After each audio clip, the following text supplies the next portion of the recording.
If your instincts go silent around certain people, it's not because you're bad at reading danger. It's because your nervous system learned to stay quiet. So let's break down exactly how that silence gets programmed, starting with the first sign your instincts learn to shut down. Number 7, your system learned that noticing was punished. Instincts don't disappear. They withdraw. Your gut doesn't shut down randomly. It shuts down when reacting has consequences. At some point, your nervous system learned a rule. Noticing danger doesn't make it stop.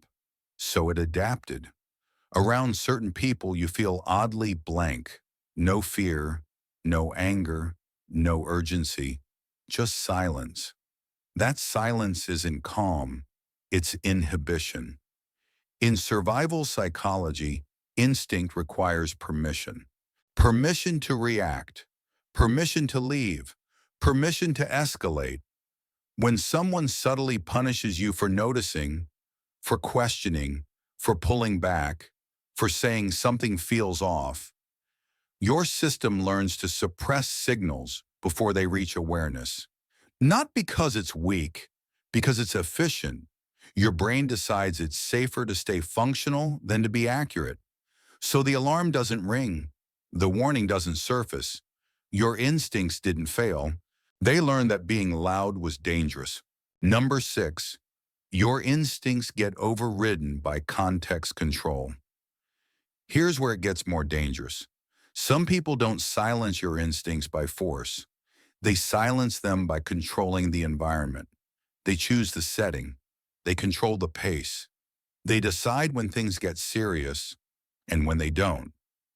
And your nervous system, it adapts. Instincts rely on contrast, sudden shifts, clear signals. But when someone keeps everything smooth, slow, reasonable, your system never gets the spike it needs to trigger action. Nothing feels urgent. Nothing feels sharp enough. So your instincts hesitate. This is why you feel most confused around people who say things like, let's not make this a big deal. You're reading too much into it. There's no need to rush. On the surface, that sounds calming. Underneath, it's signal dampening. Your survival brain is designed to react to change. When someone controls the rhythm, they control the reaction window. By the time your body notices something is wrong, the moment to respond has already passed. You didn't miss the signal. The signal was smothered by context. And anyone who consistently controls the frame also controls what you're allowed to notice. Number 5, mixed signals. Force your nervous system to freeze. This is where instincts don't just go quiet. They lock up. Your nervous system is built to choose fast, safe or unsafe, approach or escape, yes or no. But some people don't present clear signals. They mix them. Warm tone, threatening implication, affection followed by withdrawal, validation paired with subtle pressure. Your system receives contradictory data. And when survival systems can't decide, they don't guess. They freeze. This isn't weakness, it's biology. In survival psychology, freeze activates when fighting feels risky, fleeing feels impossible, and staying alert feels safer than acting wrong. So your body pauses, your thoughts stall, your instincts stop issuing commands. You don't feel fear, you don't feel clarity, you feel suspended. That's why later you say, I don't know why I didn't react. I just went blank. I couldn't tell what was happening. You weren't confused. You were processing incompatible signals. Danger doesn't always arrive loud. Sometimes it arrives wrapped in familiarity, kindness, or calm. And when threat hides inside safety cues, your instincts don't fail. They stall, waiting for certainty that never comes. Number 4, familiarity lowers your threat detection. Your instincts don't just respond to danger, they respond to novelty. New situations sharpen awareness. Unknown people raise alertness. But familiarity does the opposite, and some people weaponize that. They feel familiar fast. They mirror your language, your humor, your rhythm, your values. Your nervous system reads this as safety because familiarity usually means predictability, and predictability feels safe. So your guard lowers.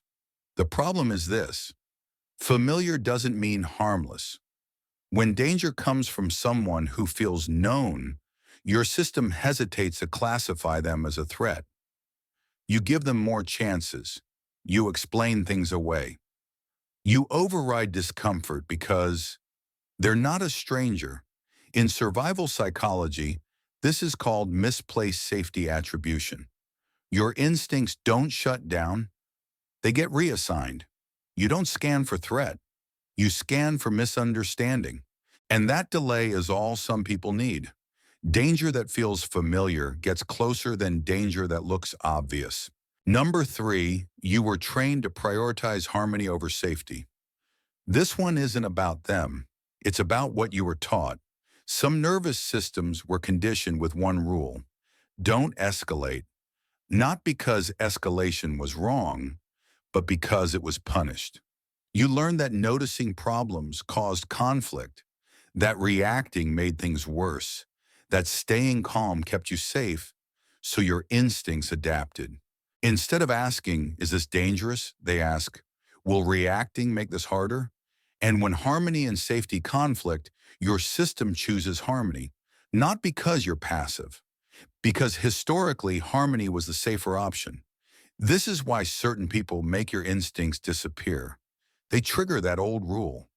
Your body remembers. Speaking up led to backlash, pulling away led to consequences, trusting your gut led to punishment. So the instinct doesn't rise, it gets vetoed. You're not bad at sensing danger. You're excellent at preventing escalation. But safety and harmony are not the same thing. And people who benefit from your silence often rely on that confusion. Number two, your body detects the threat, your mind shuts it down. This is where most people lose trust in themselves. Your body notices first: a tight chest, a subtle pullback, a drop in energy, a quiet urge to create distance. But then your mind steps in. You start explaining, rationalizing, contextualizing. They didn't mean it like that. I'm probably overreacting. There's no real proof. And just like that, the signal gets buried. In survival terms, this is a top-down override. The body sends a warning. The mind vetoes it to maintain coherence. Why? Because acting on instinct would disrupt the story you're trying to keep intact. The relationship, the dynamic, the version of reality that feels manageable. So your instincts don't shut down. They get outvoted. This is why later, when distance finally exists, clarity returns instantly. Oh, that's what that was. Your body knew. Your nervous system flagged it, but your mind wasn't ready to deal with the implications. Instinct failure isn't the absence of information. It's the refusal to accept what that information would require you to do. Number one, you learned that acting on instinct had consequences. This is the root. At some point, trusting your instincts cost you something. Speaking up led to backlash. Pulling away led to punishment. Naming discomfort led to being dismissed, blamed, or minimized. So your nervous system learned a final rule.